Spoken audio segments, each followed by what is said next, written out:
An ABA powerhouse playing another New York team, Lou Carnesecca's Nets, for the league title. The Pacers, with players like George McGinnis, Roger Brown, and Darnell Hillman, beat the Nets in 6 games. They would repeat as champions the following season, part of a 4-year period that saw Indiana take 3 ABA titles under the guidance of Coach Bob Slick Leonard, who right now is with Jim Gray. Jim? All right, thank you very much, Tom.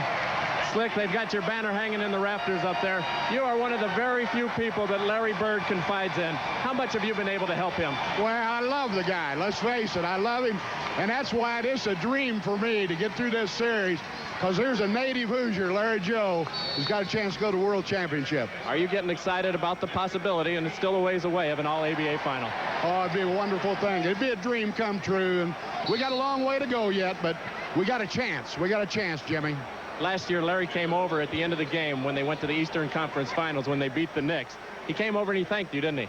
Well, he and I are buddies, and he means a lot to me.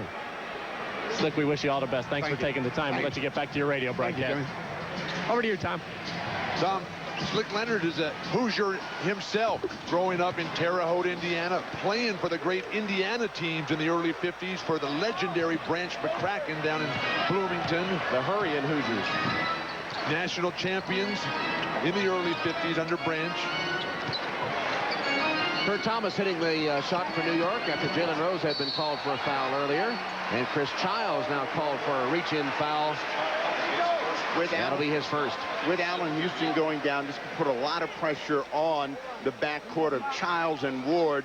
And they've got bigger people that are going to be attacking them offensively. They can't afford to get Chris Childs in foul trouble, so let's see how they adjust. And Jalen Rose is going to go right back down in the post on this inbound play. Van Gundy told Jim Gray that the key to the game was rebounds and defense.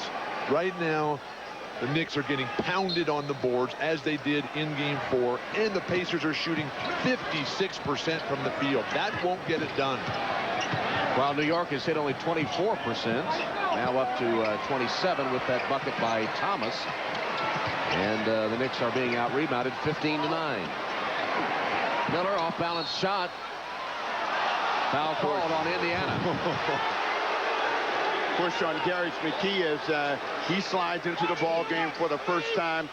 Got his hands in the back of Marcus Camby. The crowd here wants every call. They react in a negative way. The Knicks walk it up with a chance to creep a little bit closer. And what they want at the top of this period is just a little offensive momentum, trying to go to Camby against Chris Mullin. Too close. Larry Johnson gets it to Camby, low post, banging against Mullen, up and under. He'll shoot 2 free throws. Chris Mullin wants a traveling violation here, as Camby's just on the pogo stick trying to get his move going. Third foul on Chris Mullin.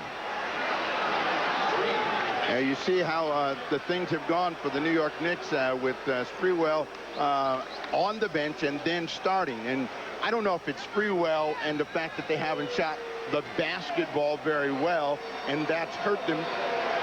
But Steve, they fell apart in the second quarter. The Knicks in Game 4. Sam Perkins in for Chris Mullin. They never recovered after that 10-point deficit in the half. Friday, 9 Eastern, Game 6 of the Eastern Conference Finals will move to Madison Square Garden for the Knicks and the Pacers.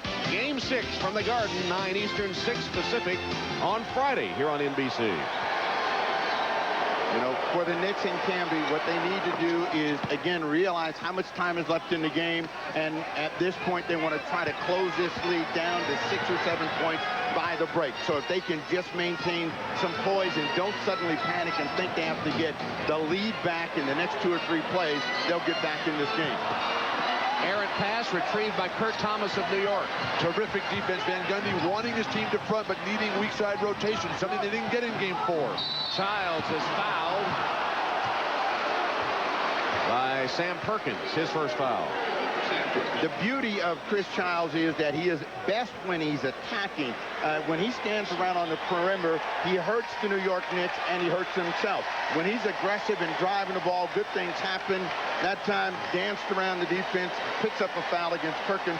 Your man, Hoiberg. The roar of the crowd. Fred Hoiberg, who's been getting huge publicity wherever he's been playing of late. New York City gave him lots of lead articles. Now here in Indianapolis, the Star just taking good care of him. Young Fred Hoiberg. Replacing Reggie Miller. Well, Miller and Jackson had tremendous opening quarters, 8 points apiece. That's going to help the New York Knicks. You got offense down, and now these other guys, Hoiberg, Derek McKee, Perkins, are going to have to pick up the slack. Who's going to be the creator, though, for Indiana? It's got to be Jalen Rose. He's going to be handling the ball, and sometimes he has trouble making the right decisions and finding that right balance between scoring and passing. He found Sam Perkins that time, and Perkins had an easy one.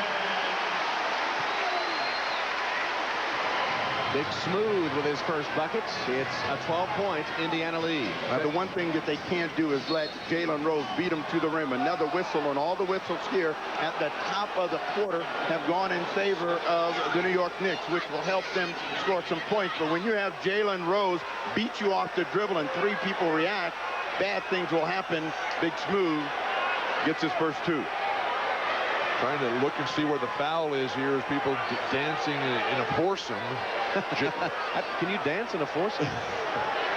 Well, Jalen Rose gets his second foul as he ponders that question. Latrell Sprewell.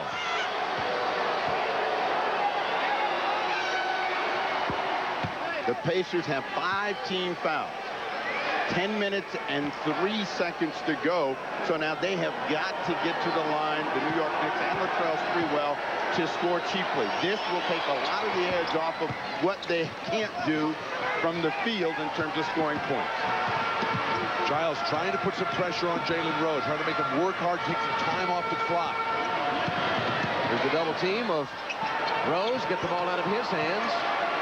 Perkins, low post Antonio Davis. On Canby. And Thomas has it for New York.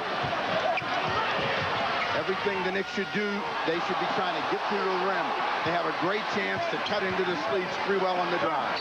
Goaltending called on Antonio Davis. Credits the basket to Sprewell as he blew by Fred Hoiberg. Steve, while the Knicks are attacking the hoop, the Pacers are fading away with weak attempts by Antonio Davis, who tries to get it back on the defensive end. Instead called for goaltending. 8-point game. Well, the Pacers have come to a grinding halt since they went to this second unit. That's usually their most athletic and energizing team. Now, this is a tough matchup for Childs. He's unhappy with the call, but, you know, he's got to be able to find a way to make Jalen Rose pick the ball up.